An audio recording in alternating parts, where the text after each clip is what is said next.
they're afraid that they're going to be then discharged. Oh, you're medically incapable now of serving. So then they can't. Then they try to get the benefits or whatever, but there's a stigma with them. So then when they leave the military and try to get covered by services in the private sector or with folks like organizations like mine, they haven't been diagnosed, so they can't get the benefits they need. So it's just ridiculous. So our services are free though, free and confidential. Again, we have rape in our name of our organization, which is sometimes a barrier to folks wanting to come in. So we actually are looking at doing a name change possibly in the next 6 months to really focus on trauma. But that shows you, just even what Ann was saying, the stigma that goes along with rape is just horrific, much less the actual act that has occurred to you, on your body, on your soul, on your spirit. So definitely my organization tries to help folks navigate any type of trauma, but in particular, obviously, we see mostly cases of sexual assault. So please feel free to pick up brochures, and also contact me if my information is in here.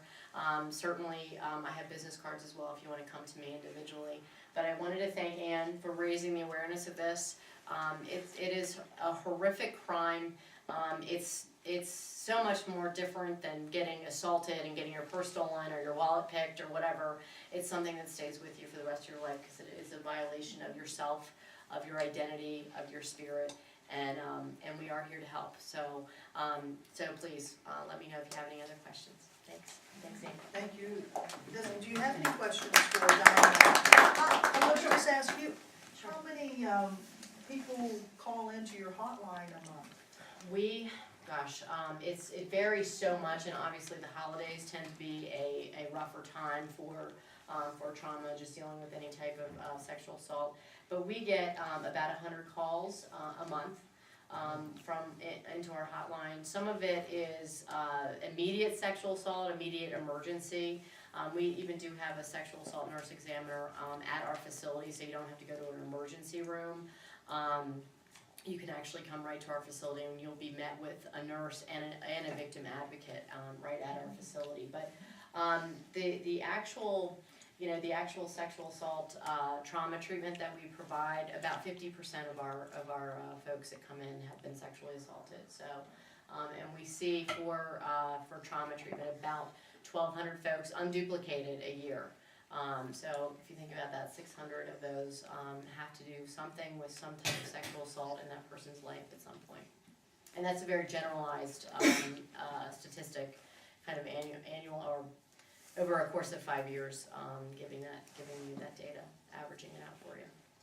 Any other questions? Are you 24/7?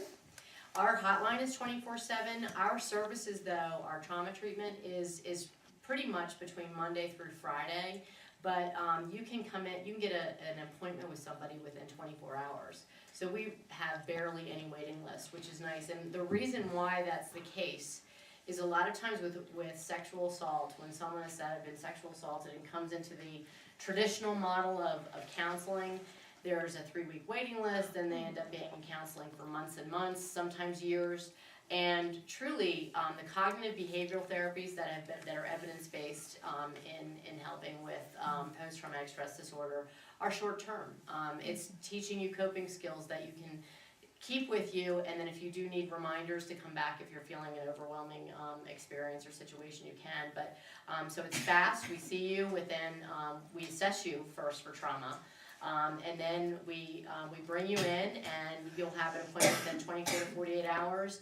And then we have a team assessing you. So that therapist isn't sitting there with you for your course of treatment, hearing your trauma, and then going home at night. They're actually sharing with your permission with a team of therapists right there on staff, which is nice because then you get the benefit of about five therapists looking at your situation. And is this working for this person? Is the hypnosis working? Is prolonged exposure working? Whatever therapies or treatments that are chosen with you. What if somebody becomes pregnant from this? What do you do? We also give them all their options. We neutrally advise them of all their options, and that would even include abortion. If their religious beliefs or personal beliefs keep them from wanting to do that, that's their choice. But we give them all their options medically as well as Well, with an option for, with abortion, would they help them get the abortion? The sexual assault nurse examiner that's on staff, well, in our facility, we've actually contracted with Christus St. Vincent's nurses. And there's 5 of them that rotate and that are on call 24/7. They could give them the morning after pill, so Plan B. Or Christmas will do this? the sexual assault nurse examiners, absolutely. And we have, even with the controversy, I know here in Santa Fe, there's been a controversy with Christus St. Vincent's and their policy with regard to that. The sexual assault nurse examiners absolutely have that policy and have it there on site and have the rape kits on site.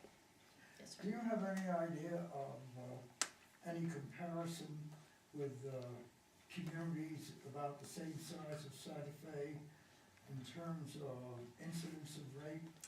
Well, I'll talk about New Mexico. We are number 2 in the country for sexual assault. Alaska's number 1. Have you any idea why? I think it's a combination of factors. One is it's somewhat of a cultural factor, being that one, New Mexico has a very machismo background in terms of some of the culture here, and that women were considered property up until the 70s or something like that. And so I think it's a combination of political, cultural background. More in Santa Fe itself, though, in terms of comparing, we're actually down in sexual assaults in Santa Fe itself, so which is good.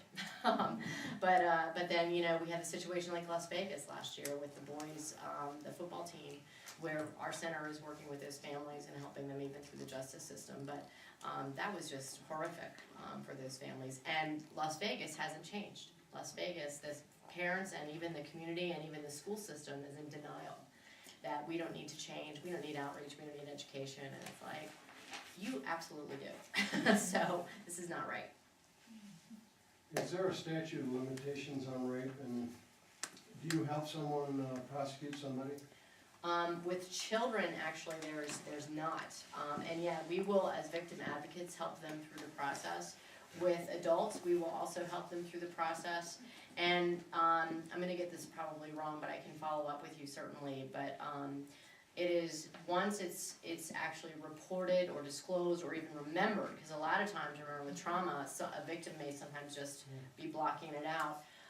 Once it's reported or brought to the attention, then the statute of limitations starts. So there is a little bit more leeway in terms of, oh, no, the event just happened, so now the clock is ticking. It's definitely victim-oriented, which is good.